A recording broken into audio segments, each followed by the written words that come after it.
এখন কোনো প্রকার ঝামেলা ছাড়াই বার্গারের বান রুটিটা কীভাবে বাসায় তৈরি করবে আজকে সেই রেসিপি তোমাদের সাথে শেয়ার করতে যাচ্ছি।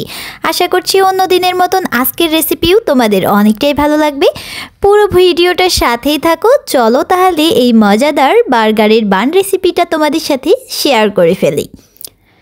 প্রথমেই আমাদের ইস্টটাকে সক্রিয় করতে হবে। সেজন্য একটা কাপের মধ্যে নিয়ে নিচ্ছি হাফ কাপ উষুম গরম পানি। এখানে দিয়ে নিচ্ছি 1 টেবিল চামচ চিনি আর দিয়ে দিচ্ছি 1 টেবিল চামচ ইস্ট। চিনিটা পেয়ে ইস্টটা কিন্তু কিছুক্ষণের মধ্যেই সক্রিয় হয়ে যাবে। এটাকে নেড়ে সাইডে রেখে দিচ্ছি 5 মিনিটের মতন। এখন একটা বাটিতে নিয়ে নিচ্ছি 1 কাপ ময়দা। ময়দার পরিবর্তে আটাটাও ইউজ করা যেতে পারে, তবে ময়দা দিলে রেজাল্টটা বেশি ভালো আসে। 5 মিনিট রেস্টে রাখার পর ইস্টটা একদম সক্রিয় হয়ে একদম ফ্লাপি হয়ে গেছে। এখন চামচ দিয়ে একটু নেড়ে দিচ্ছি। এখন নাড়া হয়ে গেলে এটাকে ময়দার ভেতর আমি ঢেলে দিচ্ছি। অল্প অল্প করে ঢেলে আমি এটাকে একটা সফট ডো বানিয়ে নিচ্ছি। ময়দার ডোটা যত সফটভাবে মাখা যাবে এই বান রুটিটা কিন্তু ততটাই সফট হবে, খেতে দুর্দান্ত স্বাদের হবে। এখন আমি এই ইস্টের পানিটুকু দিয়ে এই ময়দাটা সুন্দরভাবে একবারে ময়ান দিয়ে নিচ্ছি। ভালোভাবে ময়ান দেওয়া হয়ে গেলে এখন আমি এখানে তেল অ্যাড করে দিচ্ছি। তেলটা দিয়ে আরও সুন্দরভাবে একদম হাত দিয়ে চটকে চটকে এটাকে আমি ময়ান দিয়ে নেব। যতটা ভালোভাবে ময়ান দেওয়া যাবে এই ইস্টটা কিন্তু ততটাই ফ্লাপি হবে আর খেতে খুবই মজার একটা বান রুটি তৈরি হয়ে যাবে।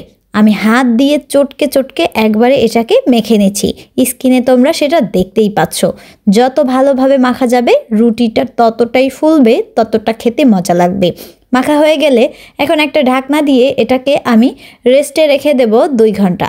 2 ঘন্টা পর ফিরে এসে তোমরা দেখতেই পাচ্ছ এটা কতটা ফুলে গেছে। এখন এটা থেকে আমি বাতাস বের করে নিচ্ছি। বাতাস বের করে নিয়ে আবারও এটাকে সুন্দরভাবে হাত দিয়ে একটু ময়ান দিয়ে নিতে হবে। ভালোভাবে ময়ান দেওয়া হয়ে গেলে এখন একটা নিচ্ছি কেকের মোল্ড, তার উপরে একটা পেপার বিছিয়ে দিয়ে তেল ব্রাশ করে নিয়েছি। এখন বার্গারের বানটা সুন্দরভাবে হাত দিয়ে শেপ দিয়ে এটাকে বসিয়ে দিচ্ছি সেই মোল্ডের ওপর। ঢাকনা দিয়ে ঢেকে এখন 10 মিনিট অপেক্ষা করব। 10 মিনিটের মধ্যে বার্গার বানটা কিন্তু সামান্য পরিমাণে আরও একটু ফুলে যাবে।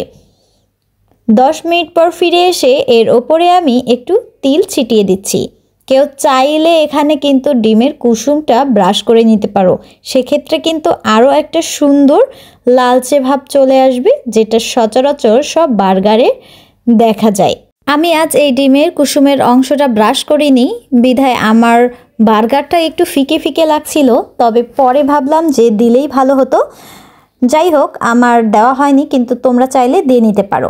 এখন একটা কড়াইয়ের ওপর একটা পেপার দিয়ে তার উপরে একটা স্ট্যান্ড বসিয়ে এই কেকের মোল্ডটা আমি দিয়ে সেট করে নিলাম। এখন ঢাকনা দিয়ে ঢেকে লো টু মিডিয়াম হিটে এটাকে আধা ঘন্টা বেক করে নিলেই কিন্তু তৈরি হয়ে যাবে মজাদার একটা বার্গার বান, যেটা আমরা দোকানে এত চড়া দামে কিনে খাই, কিন্তু বাসায় যে এত সহজেই বানানো যায় অনেকেই কিন্তু জানো না।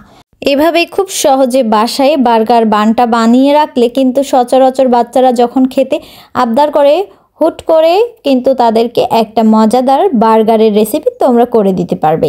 এখন আমি এটাকে এই পেপারটা থেকে তুলে নিচ্ছি আর মাঝ বরাবর একটু কেটে নিচ্ছি চাকুর সাহায্যে। দেখতেই পাচ্ছ কত সুন্দরভাবে এই বার্গার বানটা তৈরি হয়ে গেছে। এখন এর ওপরে আমি প্রথমেই টমেটো সস দিয়ে দিচ্ছি, তারপরে দিয়ে নিচ্ছি সামান্য পরিমাণে বিট লবণ, তারপরে দিয়ে দিচ্ছি টমেটো কুচি আর শসা কুচি, উপর থেকে দিয়ে দিলাম মাংস, তারপরে দিয়ে দিচ্ছি আবারও সস, টমেটো সস, তারপরে শসা আর আবারও টমেটো কুচি দিয়ে আজকের এই বার্গারটা আমি তৈরি করে নিচ্ছি। যে যার পছন্দ মতো ইনগ্রেডিয়েন্ট দিয়ে কিন্তু এই বার্গারটা তৈরি করে ফেলতে পারো। তো কেমন লাগলো আজকের এই আমার মজাদার বার্গারের রেসিপি কমেন্টে অবশ্যই জানাতে ভুলবে না। তাহলে আজকের মতন এখানেই বিদায় নিয়ে নিচ্ছি। সবাই সুস্থ থাকো, ভালো থাকো, চ্যানেলটাকে একটু সাপোর্ট করে পাশেই থেকো।